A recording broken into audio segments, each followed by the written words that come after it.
एक बालक उसको इतना भा गया, रोज उसको लेके चला जाता था अपने साथ। रसखान को रूप देखने का लोभ था, सुंदर रूप देखता था। एक बालक उसको इतना भा गया, रोज उसको लेके चला जाता था अपने साथ।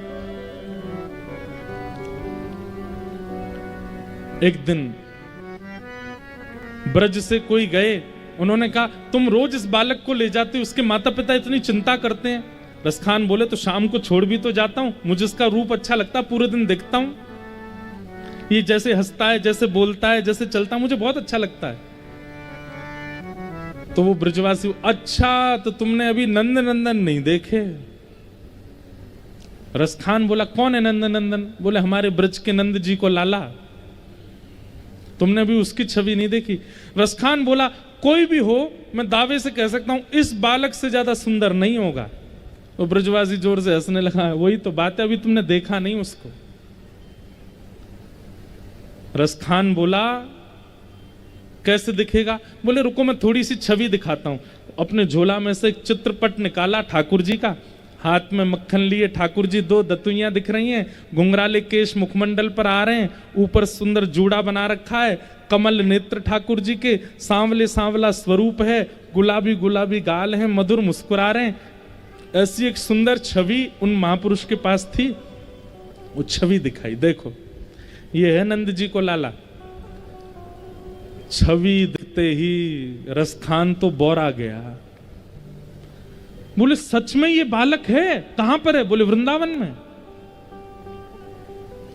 उसी समय सब छोड़ करके वृंदावन चले गए और सबसे जाके कहने लगे कैसे मिलेंगे वो ठाकुर जी? किसी ने कहा कंठी माला पहनो, रसखान कंठी पहन के रहने लगेगा। किसी ने कहा तिलक लगाओ, रसखान तिलक लगा के रहने लगे। किसी ने कहा सत्संग में आता है वो, तो वृंदावन में जितने सत्संग होते सब में जाते। किसी ने कहा यमुना स्नान से मिलेंगे, भिक्षायाटन से मिलेंगे, मधुकरी से मिलेंगे, जो जो जो बताता सब करता रसखान। और एक दिन आहा, रसखान बैठे हैं यमुना जी के तट पर। एक जगह वर्णन आता है कि रसखान कंठी गले में कैसे पहनते थे। हम लोग तो गले में पहनते हैं, गले में भी पहनते थे, कानों में भी पहनते थे, हाथ में भी पहनते थे, इधर भी पहनते थे, एक बड़ी कंठी कमर पे भी पहनते थे। किसी ने उनसे कहा रसखान इतनी कंठी क्यों पहनते हो? बोले मैंने सुना है ये तुलसी की माला पहनने से कृष्ण मिलते हैं। अब मैं तो मिलेच्छ हूं, पता नहीं एक माला से मेरे पर कृपा होगी कि नहीं, मैं तो पूरे अंग में पहन ली है कि मुझे मिल जाए एक बार। और एक दिन श्याम सुंदर त्रिभंग लली स्वरूप धारण करके रसखान के सन्मुख प्रकट हो गए। वो छवि देखते ही हाथ कांपने लगे, नेत्रों से अश्रुपात होने लगा, मुखमंडल बोल नहीं पा रहा है। और तभी वृंदावन में एक अद्भुत प्रेम लक्षण भक्ति वाले श्री रसखान का प्रादुर्भाव हुआ।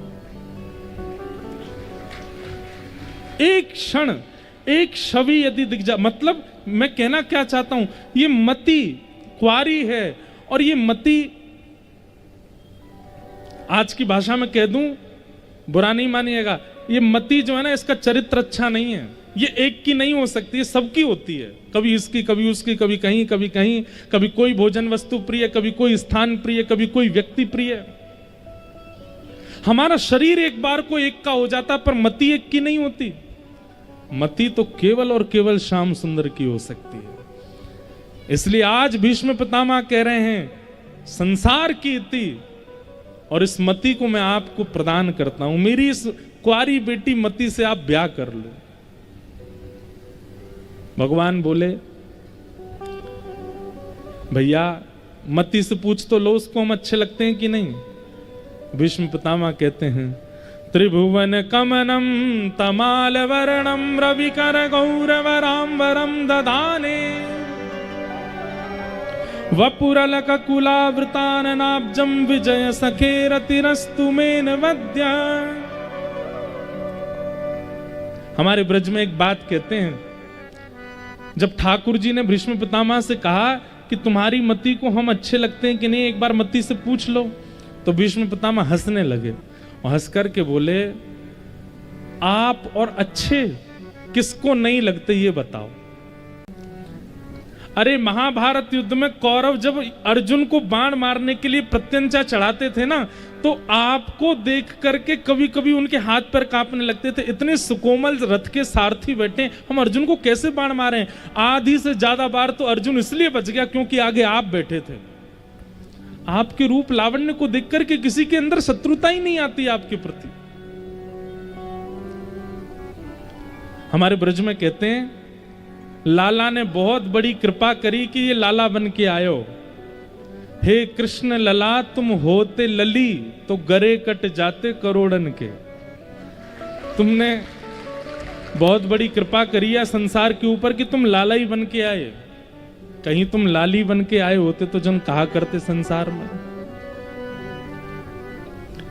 अब अवकाश तो नहीं है और ना स्थान है, नहीं तो ठाकुर जी की हम सखी लीला सुनाते, जहां ठाकुर जी सखी बन के घूमते हैं। और जब ठाकुर जी सखी बन के आते हैं ना, पूरे विश्व को अपनी भ्रगुटी पर मोहित करने वाली किशोरी जी भी ठाकुर जी को सखी रूप में देख के मोहित हो जाती हैं। इतने सुंदर लगते हैं हमारे ठाकुर जी।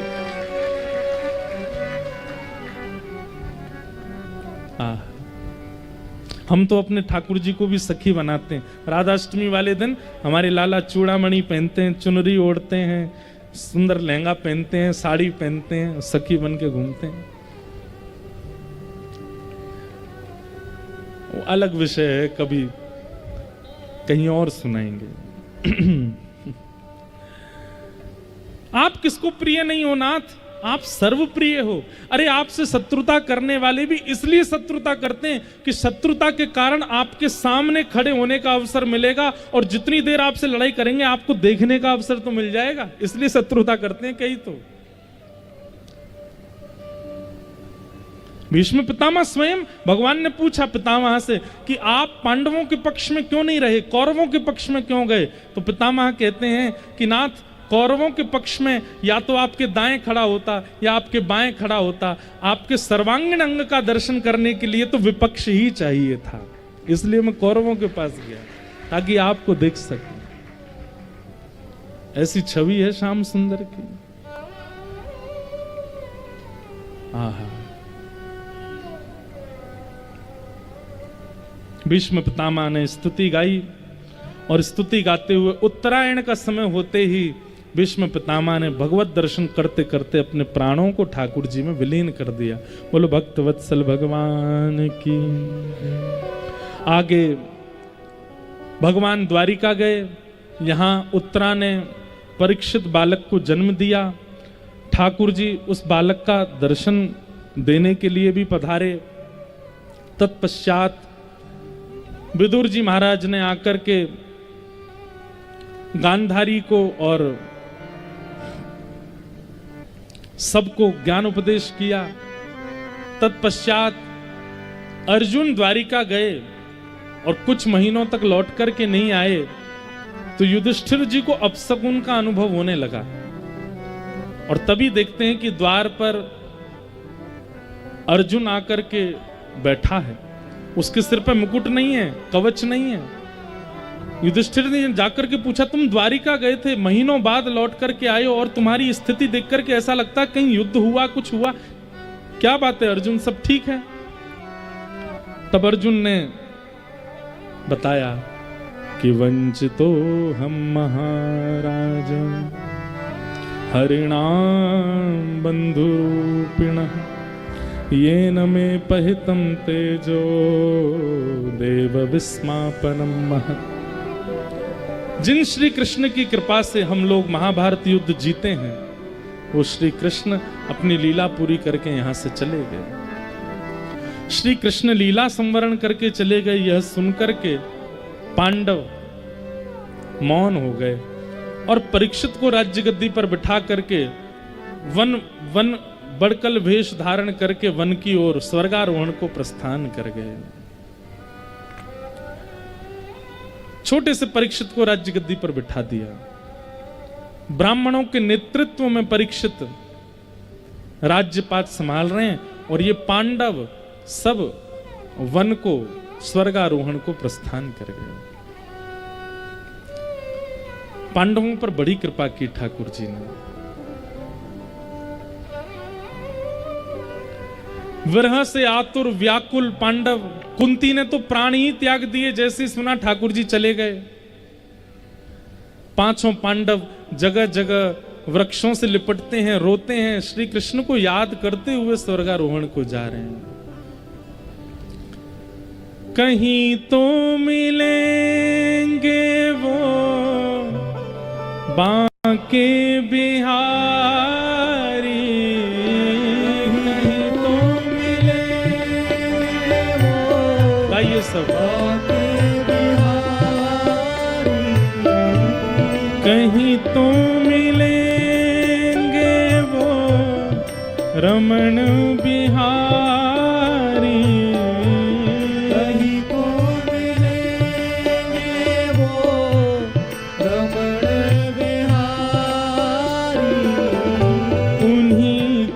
चरण चित लगाया करेंगे, उन्हीं के चरण चित लगाया करेंगे, हाँ के चरण चित लगाया करेंगे, उन्हीं के चरण चित सब लोग। कन्हैया कन्हैया पुकारा करेंगे, लताओं में ब्रज के गुजारा करेंगे, कन्हैया कन्हैया पुकारा करेंगे,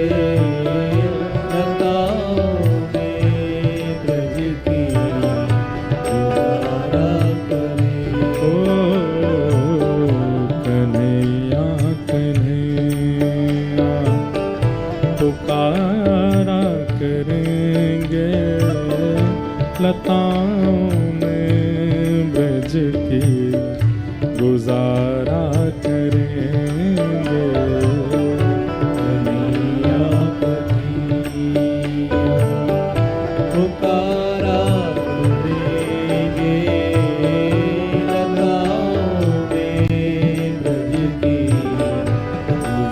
श्री राधा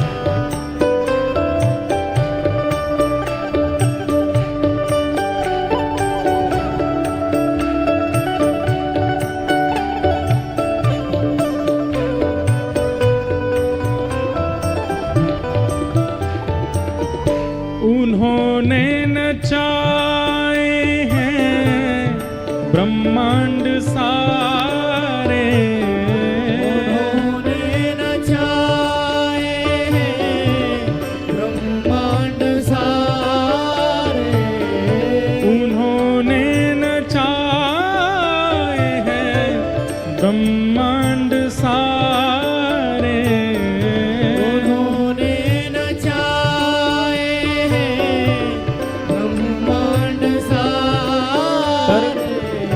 मगर अब उन्हें हम नचाया करेंगे, मगर अब उन्हें हम नचाया करेंगे। कैसे?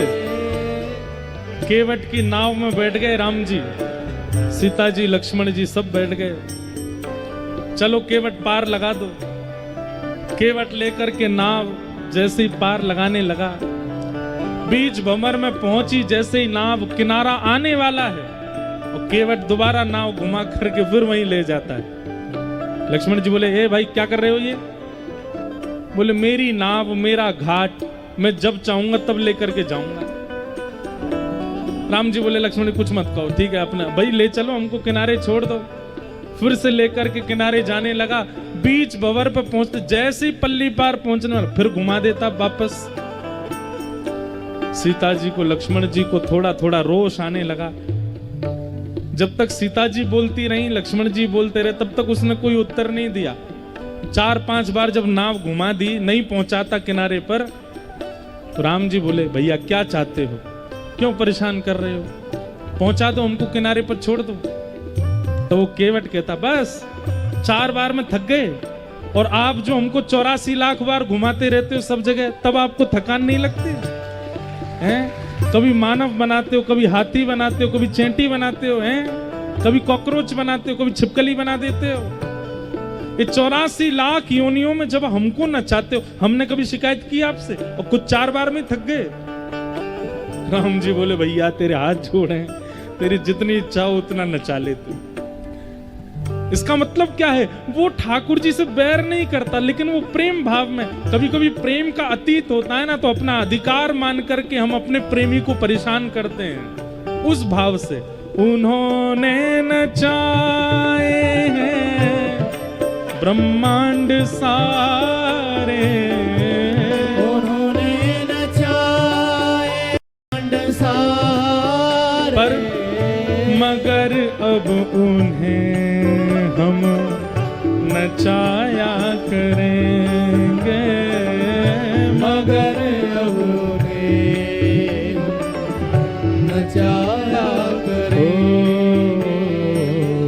कन्हैया कन्हैया पुकारा करेंगे, लताओं में ब्रज की गुजारा करेंगे।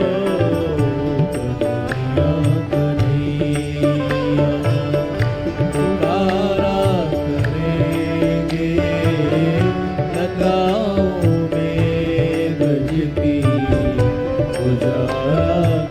राधे राधे गोविंद गोविंद राधे राधे राधे गोविंद गोविंद राधे, राधे राधे गोविंद गोविंद राधे राधे राधे गोविंद गोविंद राधे, गोविंद राधे गोपाल राधे, गोविंद राधे गोपाल राधे, गोविंद राधे गोपाल राधे, गोविंद राधे गोपाल राधे, हे गोविंद राधे गोपाल राधे, गोविंद राधे गोपाल राधे, गाओ गोविंद राधे गोपाल राधे, गोविंद राधे गोपाल राधे, बजो राधे राधे गोविंद गोविंद राधे, राधे राधे गोविंद गोविंद राधे, गाओ राधे राधे गोविंद गोविंद राधे, राधे राधे गोविंद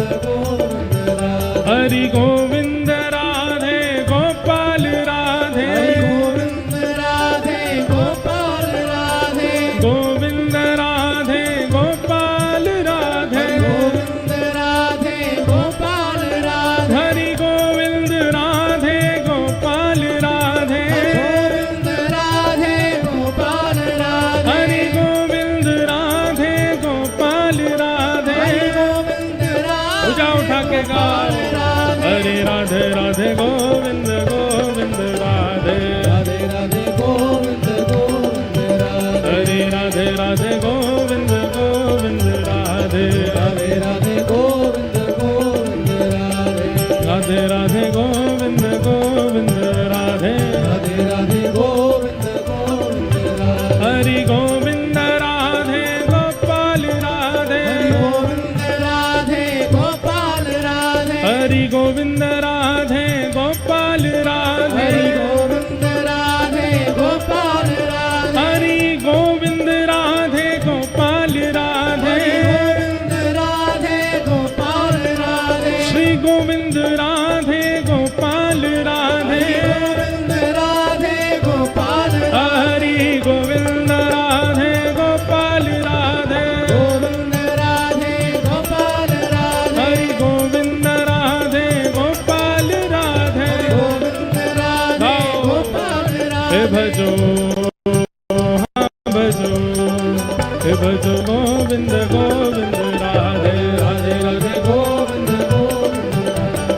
राधे राधे गोविंद गोविंद राधे राधे राधे गोविंद गोविंद भजो राधे राधे गोविंद गोविंद राधे राधे राधे गोविंद गोविंद भजो राधे राधे गोविंद गोविंद राधे राधे राधे गोविंद गोविंद कन्हैया कन्हैया पुकारा करेंगे लताओं में ब्रज की गुजारा करेंगे। कन्हैया कन्हैया पुकारा करेंगे लताओं में ब्रज की गुजारा करेंगे कन्हैया कन्हैया। पांडव स्वर्गारोहण को चले गए। परीक्षित महाराज धीरे धीरे ब्राह्मणों के नेतृत्व में राज शासन संभाल रहे हैं। उनका ब्याह हुआ, जन्मेजय आदि पुत्र हुए। एक दिन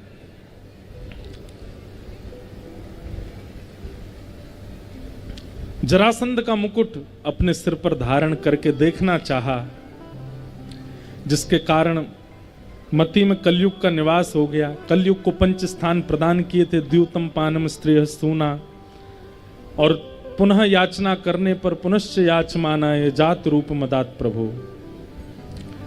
कथाक्रम बहुत है, इसलिए ध्यान से सब लोग सुनो। इधर देखो, सावधानी से बैठो।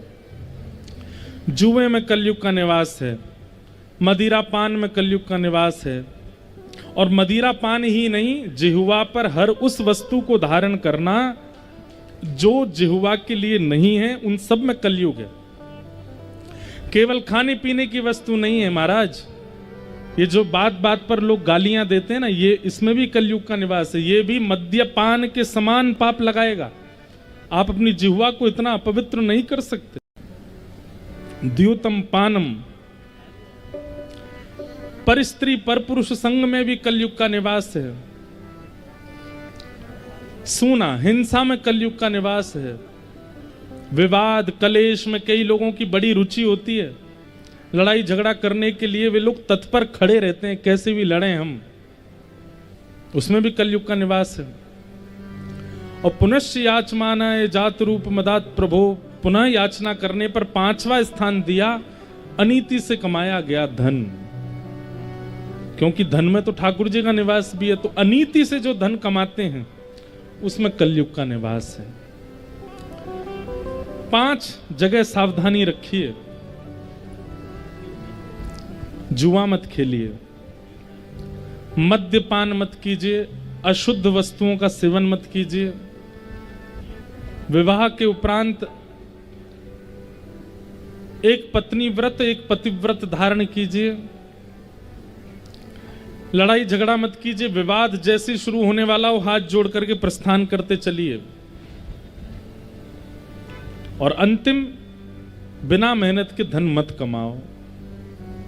थोड़ा श्रम तो किया कीजिए। आजकल आपको पता, कलयुग में लोगों की बुद्धि विकृत क्यों हो रही है? घर बैठ के धन कमाने की योजनाएं सोचते रहते हैं। हम कुछ करना ना पड़े, पैसा ला दो, उससे पैसा आता रहेगा। वो है, उसको वहां दे दो, पैसा आता रहेगा। किराए पर देने से पैसा कमाना बुरा तो नहीं है, पर हमारा ऐसा मंतव्य, उसमें आपने श्रम तो कुछ किया नहीं। लोग कहते श्रम नहीं किया, हमने खरीदा था, इतना करोड़ का खरीदा, श्रम नहीं है। अरे तो उसमें क्या मेहनत हुई आपसे?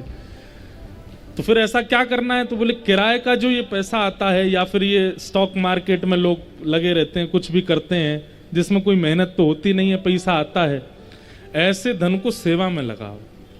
अपने प्रयोग में जितना हो सके कम लो। जो बिना परिश्रम का धन है, उससे असहायों की सेवा करो, गौ सेवा करो, सनातन धर्म के कुछ प्रकल्पों की सेवा करो, अनाथ बालकों की सेवा करो, उस सेवा में लगाओ। अब एक एक चीज का स्पष्टीकरण करना पड़ता है, क्योंकि कई लोग यूं कहते हैं तो महाराज जी लूट मार करके भी कमा के अगर सेवा में लगाते तो कोई दिक्कत तो है नहीं, किसी से लूट के लगा दिया जाए।